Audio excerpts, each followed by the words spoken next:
Face à la baisse des cours mondiaux du pétrole, le gouvernement nigérian devrait émettre un emprunt international pour couvrir ses dépenses en 2017. Selon le ministère de l'Économie et des Finances, les charges mensuelles du Nigeria sont estimées à 330 milliards de naira.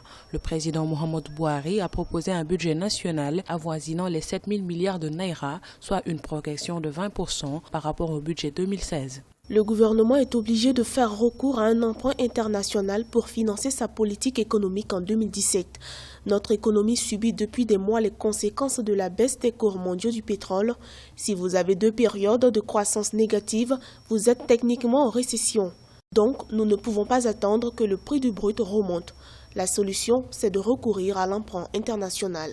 Afin d'assurer une diversification de l'activité économique, les experts préconisent des mesures de propulsion du secteur tertiaire, de l'agriculture ou encore de l'énergie.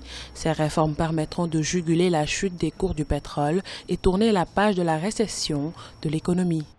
Là où le gouvernement et l'État nigérian a encore quelque chose à jouer, et c'est là, je pense, qu'interviennent les investissements qui vont être faits, notamment les investissements publics, c'est d'abord les infrastructures pour permettre justement à l'ensemble des secteurs, parce que les infrastructures justement ont un impact sur l'ensemble des secteurs d'activité, donc pour permettre à l'ensemble des secteurs d'activité de rebondir sur la base des investissements en infrastructure, mais aussi ce sont des investissements à mon avis qui vont intervenir aussi sur la régulation et la gestion de l'énergie. Le Nigeria tire 70% de ses revenus du secteur pétrolier. Selon le rapport de l'OPEP, l'Organisation des pays exportateurs de pétrole, le pays produit 1,5 million de barils de pétrole par jour. Les autorités tablent sur une production de 2,2 millions de barils par jour à un prix moyen de 42,5 $ le baril.